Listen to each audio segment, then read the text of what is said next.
President Trump has officially gutted what little power remained of the legacy journalists who parade around the White House. That is great news in itself. But the cherry on top of the sundae is that, in this case, the media are so incompetent that they actually destroyed their undeserved power themselves. I'm Michael Knowles. This is The Michael Knowles Show.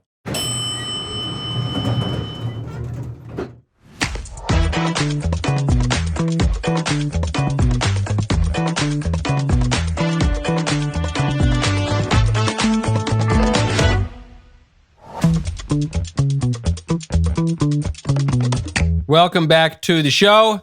Kathleen Kennedy is stepping down at Lucasfilm.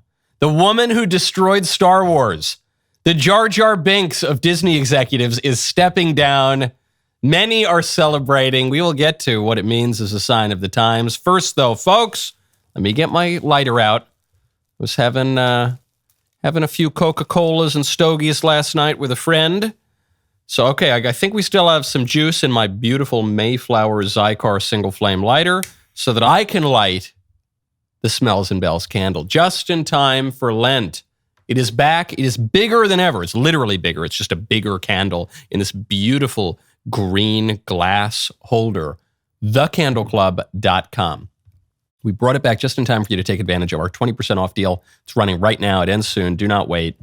Do not forget, members save an additional 20% on top of that on all the candles in my collection. The Smells and Bells candle is by far my favorite, the best seller, by a lot. It makes your home smell like a 12th century monastery. Get it now. I certainly anticipate that it will sell out. So don't tell me I didn't warn you. thecandleclub.com/Michael, Michael. Get your Smells and Bells candle. thecandleclub.com/Michael today. And then the candles for the inside of your house. For the outside of your house, you got to check out Allegiance Flag Supply. Go to showallegiance.com. We won a major victory in November. Got America back and on the right track. The best way to celebrate that victory is by flying your American flag that is made right here in America, not somewhere overseas. I love this flag. I have an Allegiance flag for outside my home. I have another smaller Allegiance flag for inside my home. I have an Allegiance flag keychain that my kids absolutely love. I have Allegiance flag coasters because they do good leather work as well that my kids also absolutely love because my kids are patriots and they love the American flag. And this is just an extremely high quality product. If any product of yours is going to be made in America, it should be the American flag. And right now, you can get the absolute best American flag on the market. Hand sewn in Charleston, South Carolina. I just absolutely love this product. Go to showallegiance.com right now. Save $35 off your complete flag set. Showallegiance.com. You need American flags around your house. The first song I learned as a little boy, as like a 2-year-old, was It's a Grand Old Flag. It's a High-Flying Flag by George M. Cohan. I've flown an American flag in the back of my windshield of my car for something like 15 years now. Let's go. Do it. Put it outside your house. Get it in your house, on your car. Showallegiance.com. It all started because the Associated Press was angry that Trump didn't want it in the Oval Office or on Air Force One anymore. So the Associated Press, one of the furthest left, least connected to reality, most annoying fake news outlets in the world, a news outlet that so perverts language and so powerfully perverse language that it actually forces other journalists who don't even necessarily work for the AP to follow its silly rules, calling men women, calling foreigners Americans, and so on. They were really irritated that President Trump didn't invite them to every special super secret gathering of journalists. So they decided to sue the Trump White House. And a judge came out and said, look, you want an emergency stop on President Trump's ban of the Associated Press from a few different places. But I see no reason to do that. You, the Associated Press, have no right to be in the Oval Office whenever you want. You have no right to be on Air Force One whenever you want. Where are you talking? Where does that come from? And that led the Trump White House to say, hold on, you're right. They don't have any right.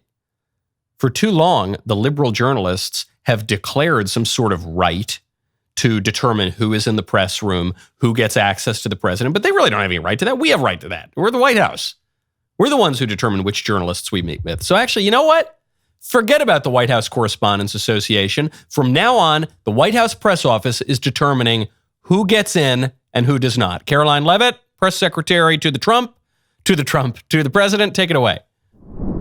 As you all know, for decades, a group of DC-based journalists, the White House Correspondents Association, has long dictated which journalists get to ask questions of the President of the United States in these most intimate spaces. Not anymore. I am proud to announce that we are going to give the power back to the people who read your papers, who watch your television shows, and who listen to your radio stations. Moving forward, the White House press pool will be determined by the White House press team. Legacy outlets who have participated in the press pool for decades will still be allowed to join, fear not, but we will also be offering the privilege to well-deserving outlets who have never been allowed to share in this awesome responsibility. Just like we added a new media seat in this briefing room, legacy media outlets who have been here for years will still participate in the pool, but new voices are going to be welcomed in as well. When President Trump was in the midst of his transition, I said, this is an opportunity not only to reset the relationship between the citizen and the state, but to reset the relationship between the citizen and the press. The media, which are supposed to be the go-betweens between the people and the government. I said, right now, they don't have much audience. They've lost a lot of their influence, and they've exposed themselves as being deeply dishonest. So on neither count do they fulfill their obligations. The whole point of the White House press corps, the whole point of the media is to accurately report the news so they can actually convey what's going on in the White House to the people, and to ask the questions that the American people care about, to accurately reflect what the American people want. But the American people don't want what the legacy media are offering. That's why they're tuning them out. That's why even outlets like the New York Times and the Washington Post admitted that this past election was the podcast election, the independent media election. People are tuning out the old establishment media. So I said, this is a once in a lifetime opportunity. They're down. You got to kick them while they're down. You kick them while they're down, not just to be cruel or unjust or something like that. You kick them while they're down because they are corrupt. They have taken too much power. And part of what the people voted for in November is booting these kind of corrupt people out of the room. Love that she's doing that. Great stuff from the White House press secretary, Karoline Leavitt. And this was elevated even a little bit higher. This was not just a decision made by a communications staffer. President Trump addressed this himself from the Oval Office. And also on Air Force One, it's trending on X. People are talking about it. Get your thoughts. Well, we're going to be now calling those shots. As you know, we won that lawsuit right there. See, the Gulf of America, which is a beautiful name. Most people agree. I don't know. It's, AP has been terrible. Look, I think they're radical left. I think they're third-rate reporters. I know the specific young lady that works on the account is terrible. She's a radical left lunatic, as far as I'm concerned. They don't treat us fairly. That's number one. And number two, they had no right to do that. This is the Gulf of America. And if you look at that shoreline, look at that shoreline. Look, from Florida, well, most of it it's called America. And vast majority, like big numbers. So I'm just admiring it as I look at it. I'm getting teary-eyed. I'm getting teary-eyed. It's so beautiful, the Gulf of America. He says, we're calling the shots now. We're calling the shots. The American people elected us. The majority of Americans, voters, elected us. They gave us a unified government. They don't want you anymore. They don't want the liberal media. They don't want the Democrats. They don't want the careerist bureaucrats who are going to undermine the elected people. We're calling the shots. He goes, and it's all because of the AP. And as President Trump points out here, it even predates the lawsuit. Because you got to ask yourself, well, hold on, why did the AP get kicked out of the Oval Office and Air Force One? Oh, it's because the AP refused to refer to the Gulf of America as the Gulf of America. The AP manipulates language. They try to control the political order by controlling how all the journalists write. They control how all the journalists write by trying to insist on left-wing euphemisms. You call foreigners Americans. You call men women. You capitalize the B in black people. You lowercase the W in white people, as if to say black people are better than white people. Really nasty stuff in there. And the AP, they said, we will not follow this executive order and refer to the Gulf of America as the Gulf of America. Trump points out, he says, look, the coastline. Look, it's mostly an American coastline. It's the Gulf of America. No, we will not do it. Okay. Well, you pushed it a little too far, AP. And now the White House Correspondents Association has no power. The White House is calling the shots, and the relationship between the people and the media and the government has been reset. Thank you. Thank you, AP. I'm actually grateful to you. Now, speaking of booting people out of places, Democrat Representative Pramila Jayapal is furious that President Trump is booting illegal aliens out of America. Pramila Jayapal says this is an attack not only on the rights of people, it's an attack on our economy.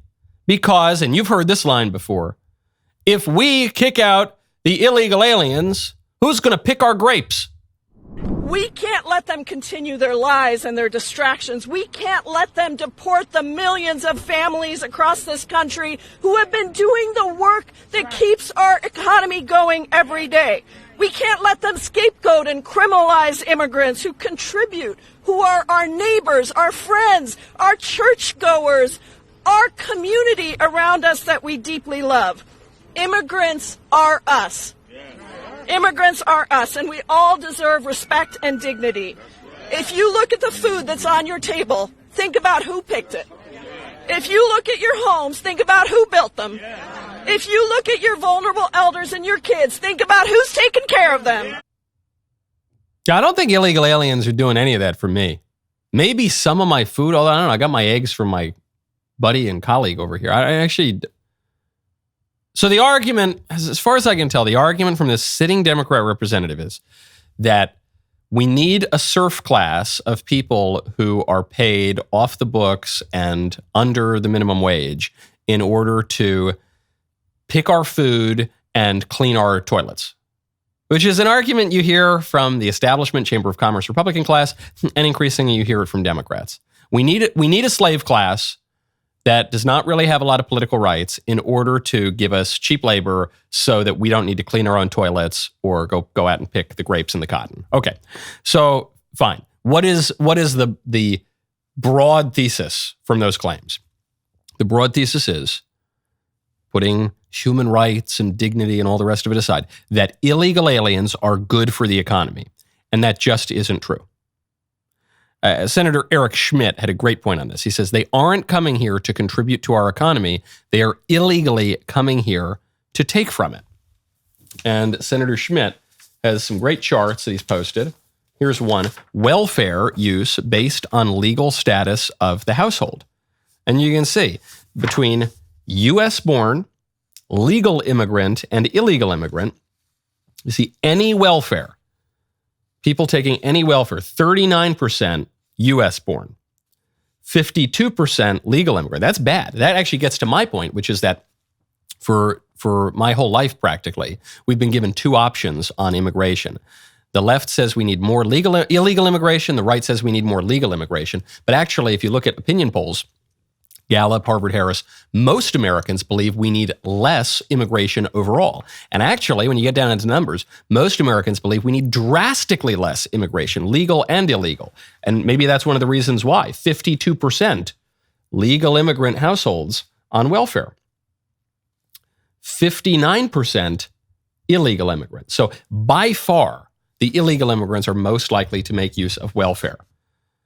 Then you get into what specific kinds of welfare, cash. It actually flips. The lowest is still U.S. born, but then the legal immigrants are the most likely, followed by the illegal immigrants. Then you go to food, by far the least likely U.S. born, then legal immigrants, then illegal immigrants. Medicaid, by far the lowest, U.S. born, then legal immigrants, then illegal immigrants.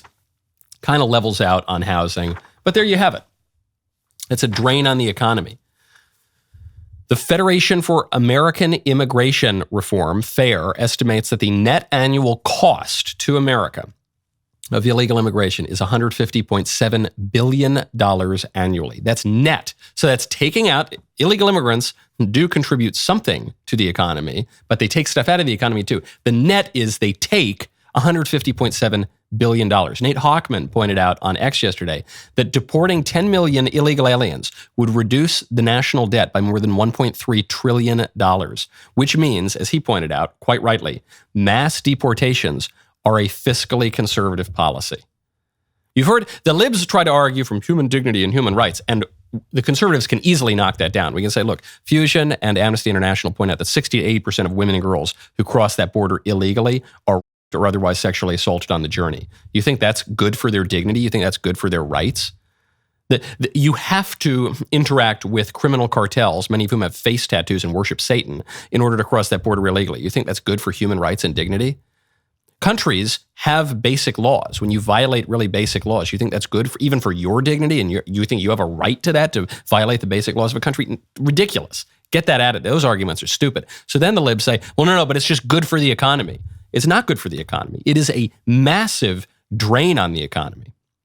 What's the argument for it? Here, I'll tell you the argument for it. The argument for it is Democrats get unlimited votes. That's at least their view, and they have good reason to think that.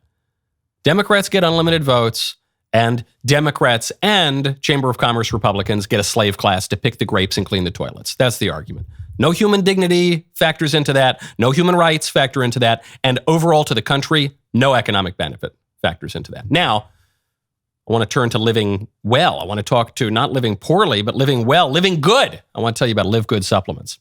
Go to livegood.com/Michael. Why are so many supplement companies charging ridiculous prices for products that are not really that special? That doesn't make any sense. But I just discovered a company called Live Good. They offer premium quality products without the ridiculous markups. They have a great team of natural health experts creating these formulas. They are able to offer them at the lowest prices that you will find anywhere. I really like the hydration pack, okay? They have a lot of great stuff. They have organic super greens and multivitamins. They have collagen. They have weight loss products. They even have skincare. All top quality stuff at prices that won't break the bank. However, sometimes, even when I was sick, I had the flu or whatever. Sometimes you feel a little dehydrated. Sometimes you go out with some friends, as I did last night, have a couple Coca-Colas. The hydration pack, really, really good. There's a reason that this is the fastest growing supplement brand out there with over 1.5 million satisfied customers. Ready to make the switch and start saving? Let me make it even easier. Use our link. You can save an additional 10% on your first order on top of their already low prices. livegood.com/Michael. Save 10% on your first order. livegood.com/Michael. Do not miss out on this opportunity to invest in your health without overspending. Speaking of immigrants, I got bad news. I teased this at the end of the show yesterday. There's a foreigner who's been in our country for a long time. He's super annoying, and I really wish the first Trump administration had deported him, but they haven't. And now he's vowing to stay in the United States. I speak of leftist British talk show host John Oliver. I mean, it's a suboptimal time in human history, this. No, America, shining city on a hill. Oh. And you are a recent citizen. Yes. Congratulations. Thanks very much. Thanks. Yeah. How do you feel? Are you still going to stick it out, or are you going to head back to England? Oh no, I'm sticking it out. I'm going down with the Titanic. Oh, I'm sticking it out. Yeah. And then you hear that little dig at his new country. He's a new country, right? He's an American citizen. And already it's just poking his country, his putative country. Oh, no, I'm going down with the Titanic, this awful ship. Suboptimal time in America. Yeah, it's really terrible. Everything's bad. Trump's Hitler, Mango Mussolini, everything's going to pot. They're all racist and sexist. The whole country's terribly evil. So then Colbert, his former colleague at The Daily Show, says, yeah, okay, so you're going to leave? He goes, oh, no, I'm certainly not going to leave. I've been begging to become a citizen of this sweet little lotto ticket for years. Oh, yeah. Of course he's not going to leave. No, this is why the arguments you hear from the libs, specifically on immigration, are so preposterous. Because the libs tell you this country's evil, it's imperialist, it's racist, it's sexist, it's phobic. Black men are being ethnic minorities, period, are being chased down in the street by racist, murderous, bloodthirsty whites, including law enforcement, just gunning them down execution style. No marginalized person is safe, and that's why we must permit all the marginalized people to stay in America. Whoa! What? Although it was terrible for them. You should be flying the planes to get him out of here. It's so dangerous here. It's so terrible. Everything. It's the Titanic. Oh, get him the life rafts. Please get him back to Venezuela. Get him back to Colombia. Oh no, except no one really believes that. No one really believes it's the Titanic. No one really believes that it's racist and sexist and blah, blah, blah. Oh yeah, no, I'm definitely going to stay. It's a good deal, man. I'm making a lot of money, get to do whatever I want. Yeah, it's really great. Well, I hate this place. So anyway, now he's a citizen. I guess it's going to be harder to deport him. Although, I don't know, there's got to be some tool available to the president, right? I don't know. I'm just saying, Tom Homan, look into it. I'm glad you're looking into Colony Ridge. I'm glad you're looking into Aurora, Colorado. I'm glad you're deporting the face tattooed people. But if you have a moment, Mr. Homan, please look into John Oliver. Didn't Obama murdered a U.S. citizen? Didn't he? He used a drone and zapped an Al-Qaeda terrorist who was a U.S. citizen? I'm not hey, don't clip me out, Media Matters. I am not suggesting anything about drones with John Oliver. You can even put him on a nice, cushy commercial airline. I just want him deported, okay? I want to be very, very clear about that. All I'm asking is that you deport the liberal talk show host, British gadfly, now U.S. citizen. Now, we've got some better show business news. Kathleen Kennedy, the woman who destroyed Star Wars, is reportedly stepping down at Lucasfilm. We will get to what that means in a moment. First, I want to tell you about NetSuite. Go to netsuite.com/Knowles. What does the future hold for business? Ask 9 experts, you will get 10 answers. Bull market, bear market, inflation's going up, inflation's going down.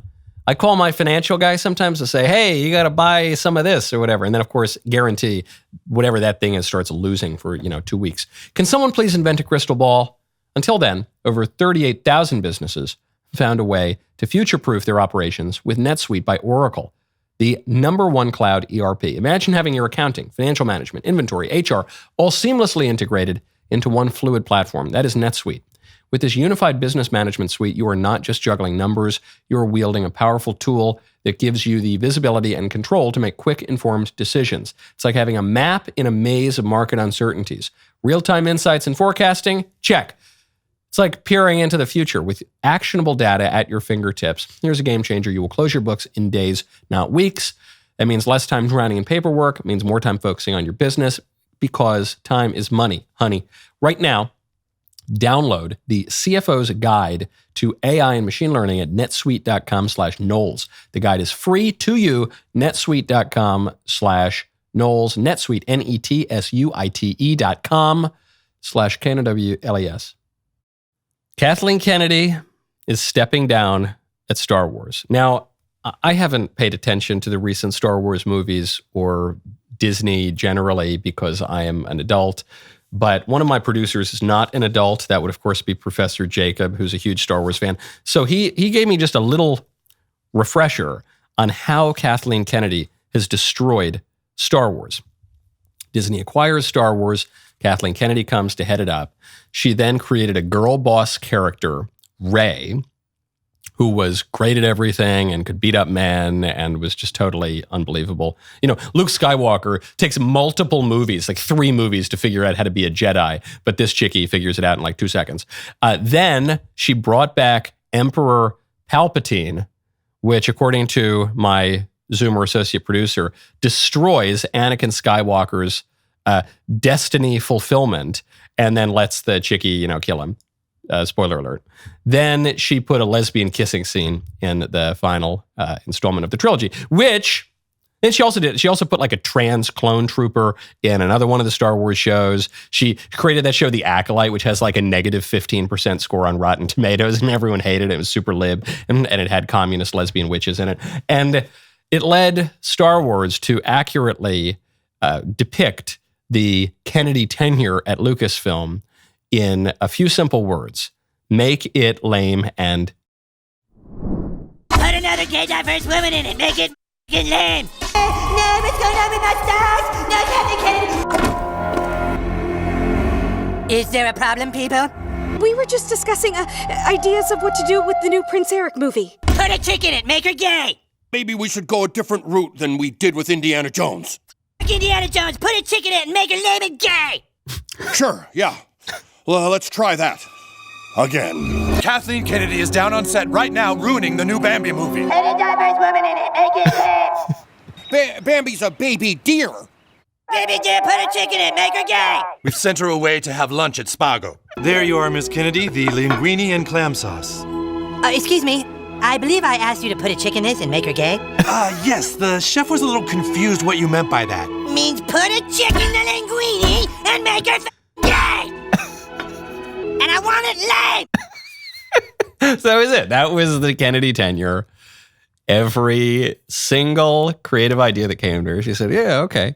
Well, that's a good idea, but I want you to put a chick in it and make her lame. And that's exactly what she did. So how are the trades reacting? How are the liberal media reacting to this? This is my favorite headline.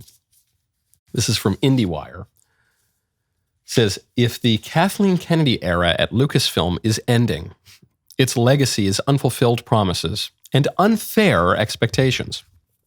Ask yourself this. Is there any way Kennedy's tenure could have succeeded? The answer to which is yes, had she not ruined Star Wars.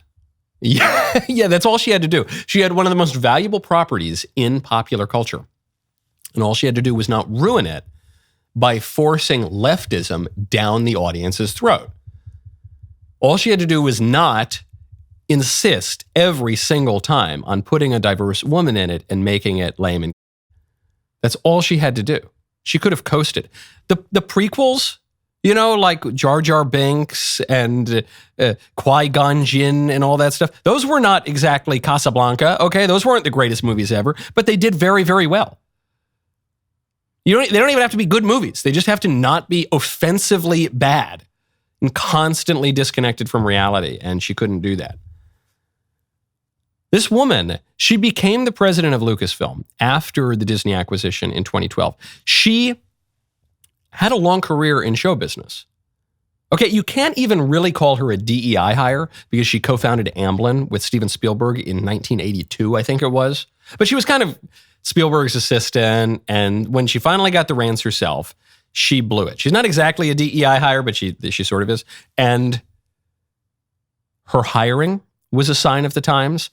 2012 was peak insufferable millennial era, Obama era, rise of woke identity politics. That was really when it was peaking. You saw the lag of that in popular culture more like 2016, 2017, but it really reached this fever pitch of a groundswell of momentum in about 2012 in the middle of the Obama era. And so you get Kennedy at Star Wars and she's going to make everything lame. And then just as her hiring was a sign of the times, her firing is a sign of the times.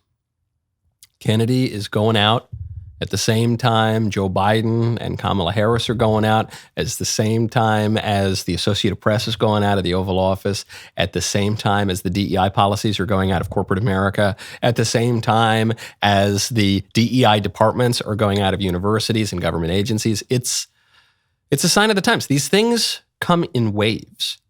It's not just that Trump gets elected in 2016. It's that Trump gets elected and the Brits vote for the Brexit, and Orban in Hungary is popular and has a lot of power, and Meloni gets elected in Italy, and other right-wing parties are rising in Europe, even though there's institutional pressure to keep them down. And it's a sign of the times. This is a big sign of the times. I don't really care that much about what happens to the 500th Star Wars movie, but I do care what is happening in the culture, and Kennedy leaving is good news. Now, speaking of putting a chick in media and making her gay, there is an X account that went viral yesterday. It's an account called X Bisexual, who posted this. I'm just going to read the posts that went viral. Had a straight dude come to my place, and he was so impressed by the simplest things. Art on the wall, rugs, a $40 knife block set. Dudes are so effing lame and pathetic, lol. They for real need a mommy to take care of them their whole lives.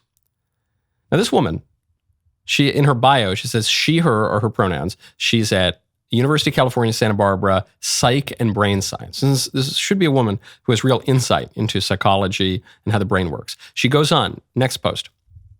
Just to clarify, a lot of people said, he just said your home is nice. Why are you attacking him? She goes, just to clarify, it's nice to compliment someone's home. But I'm more speaking on the fact that he was so shocked by very simple household items. It just never ceases to amaze me how so many men don't know how to keep a basic home without a woman helping them. That is only amazing.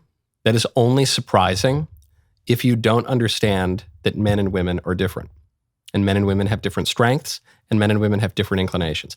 When I was living as a bachelor with roommates, we probably didn't have a knife block set. If we did, it was someone probably gave it to us, and it was probably missing like half the knives. And we probably didn't clean up that well, and we had laundry hanging around, and we ate pizza all the time. And yeah, that's true.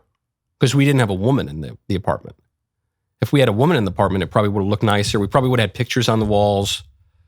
Laundry probably would have gotten done a little bit. That's true. Sometimes people on the left, they make fun of me. There was a clip of me that went viral where I said I don't know how to use my washing machine in my home. And I don't. I barely know how to turn the thing on and off. But why should I? She says, I'm amazed.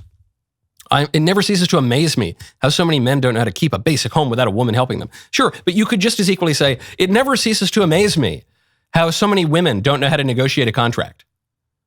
Which is why women actually make less money than men, is because they don't know how to negotiate a raise. Or why women don't know how to negotiate to buy a car.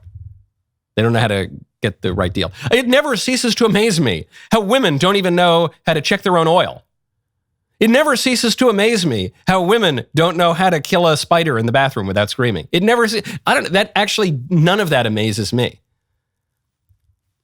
Because men and women are different. You know, we talk about what is a woman and gender dysphoria and the confusion of men and women. But look, a lot of people talk a good game on the right even and on the center left. But they don't want to take it all the way.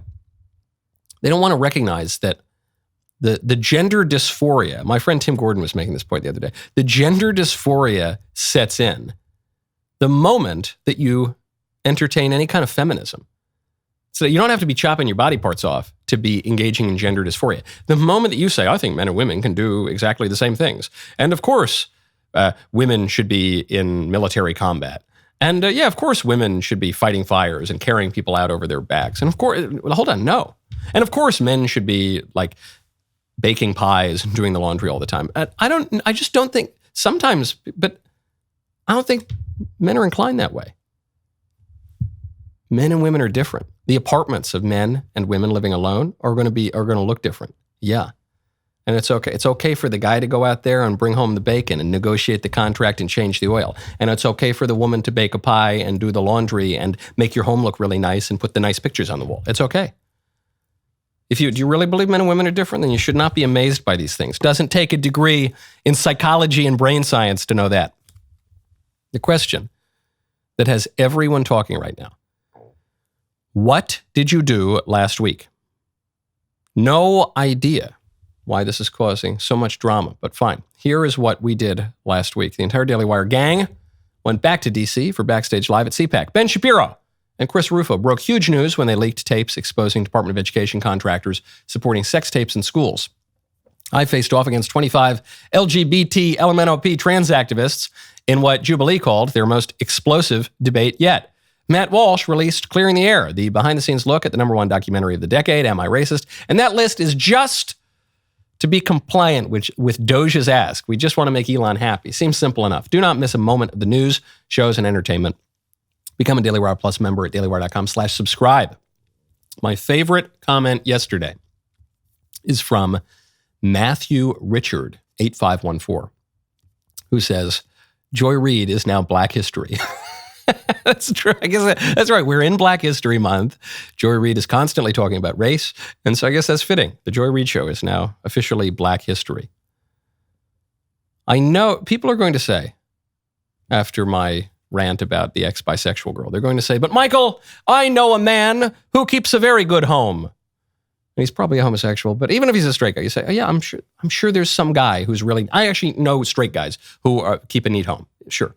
Or they're going to say, Michael, I know women who are good at negotiating contracts or changing the oil. Me too. Me too. I know some of the best business professionals I know actually are women. But they're pretty rare.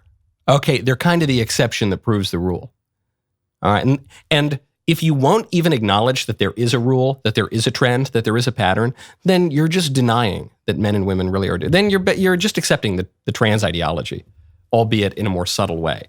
But speaking of job qualifications, Dick Blumenthal, Democrat senator, is furious over some news that we actually haven't talked about on the show yet, namely that my friend Dan Bongino, who I know many people in the audience and in the chat right now absolutely love, Dan Bongino was appointed deputy director of the FBI, which is great. The only bad thing about it is that means that his very popular show will not be able to continue until he leaves the administration or something. But this is great. A big deal for Dan. Huge congratulations. He's a terrific guy. This is wonderful news. Everyone's happy, other than Democrats on Capitol Hill like Dick Blumenthal, who had this to say. And Senator, what do you make of Dan Bongino potentially to be the deputy FBI director? It would have been inconceivable that a person with his background would be head of the premier law enforcement investigative agency in the world. He's a podcast ideologue without any qualification to head this investigative agency with profound and far-reaching power over people's lives to enforce the law and also to potentially misuse the law. I'm getting some real glass houses vibes from Dick Blumenthal here. Dick Blumenthal wants to talk about people's qualifications and credentials. The most notable fact about Dick Blumenthal is that he lied about serving in Vietnam. Name one other thing Dick Blumenthal has ever done in politics. You can't, even if, let's say I know there are many Democrats who listen to the show. Name me one thing Dick Blumenthal has ever done. You can't. The one thing that people know about Dick Blumenthal is he lied about going to Vietnam. He lied about his qualifications, his credential, his military service. That's it. Meanwhile, tell me about Dan Bongino. I'll tell you about Dan Bongino. Dan Bongino was a New York police officer. So he was an officer in the premier local law enforcement agency in the United States. He was then a Secret Service agent. He has got federal experience in law enforcement, protecting people like the President of the United States. He's a career cop. And the worst attack that you can make on Dan Bongino is he's a good communicator. He's persuasive. That's the worst attack. It's the same attack they made on Pete Hegseth. So why is Pete Hegseth not qualified to be the head of the Pentagon? He has got degrees from Princeton and Harvard Kennedy School. He has served in the military with honor for decades. He walks the walk. And, your problem with Pete Hegseth is he's persuasive and handsome and famous. People like him. That's the knock on him. That's the attack. And it's the same attack on Dan Bongino.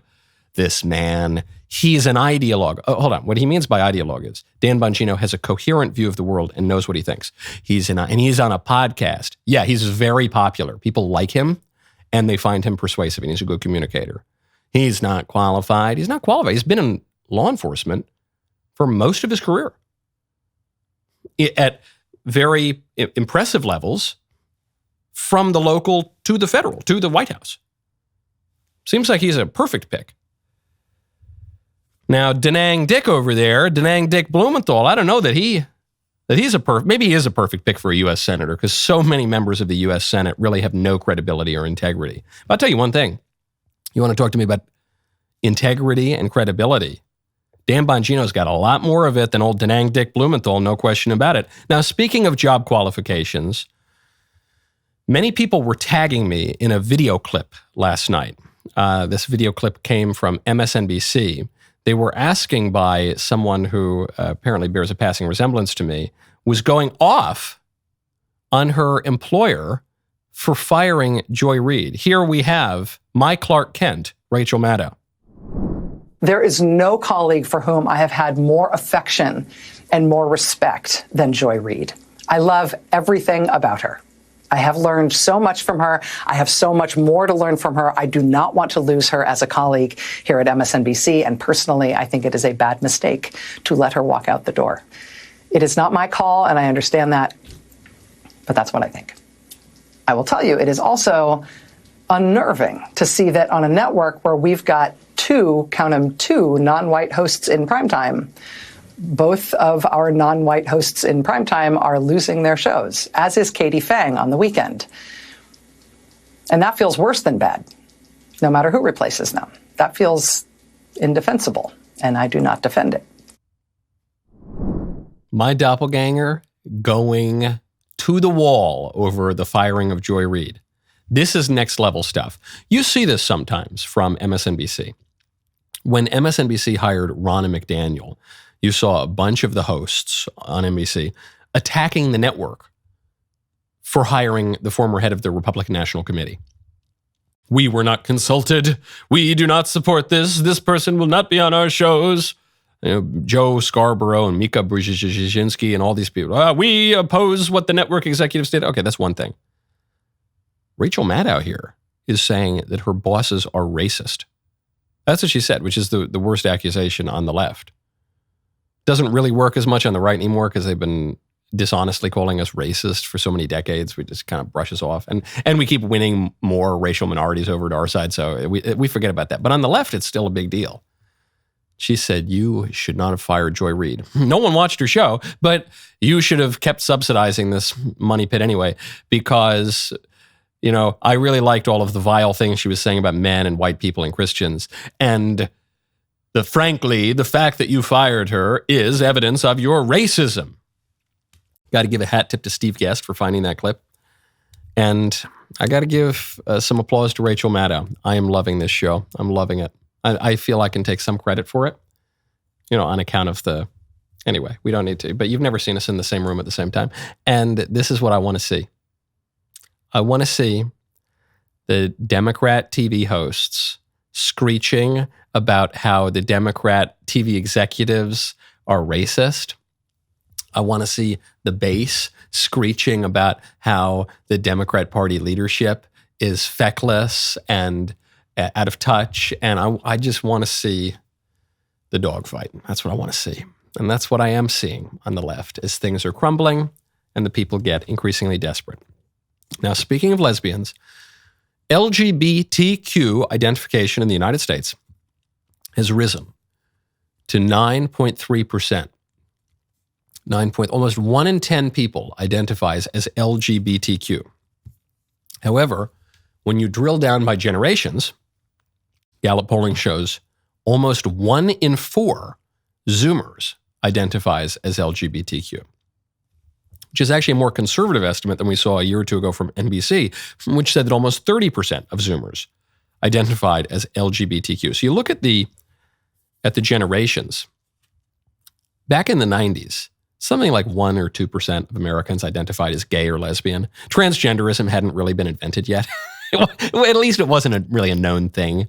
And then the other 57 letters in the initialism, those were non-existent.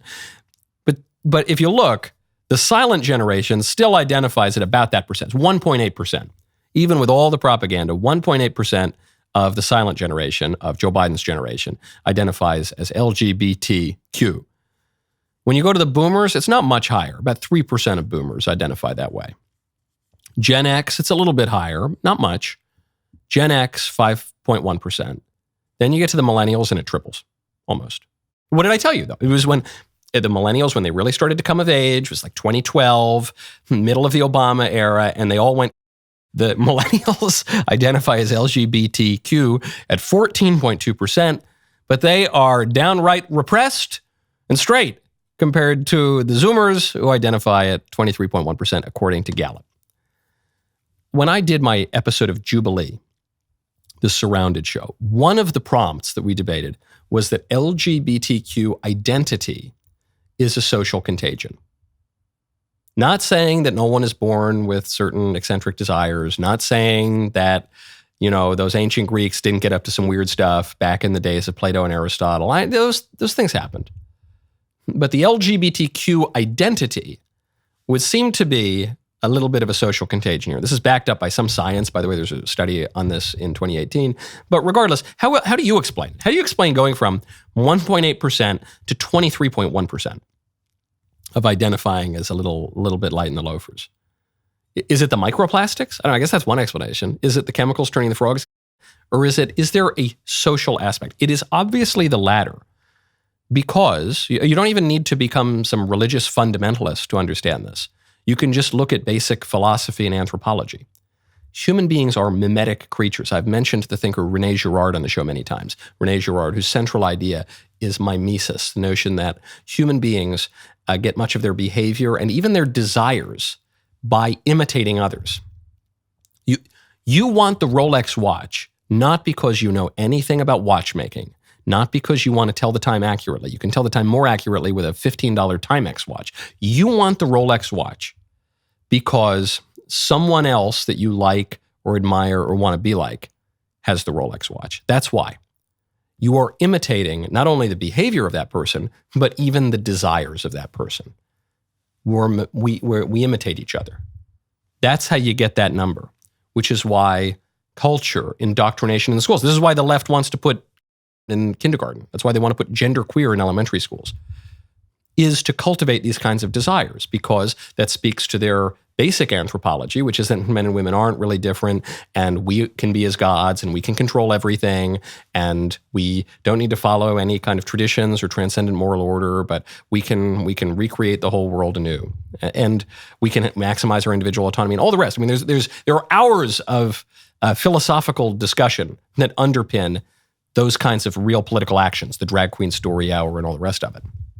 But I guess if you disagree with me and René Girard and philosophy and religion and all the rest, just what's the alternative explanation? How is it now almost 1 in 4, maybe more, identify as LGBTQ? I can't figure that out. Today is Woke Wednesday. The rest of the show continues now. You do not want to miss it. Become a member. Use code Knowles, KNWLES, at checkout for 2 months free on all annual plans.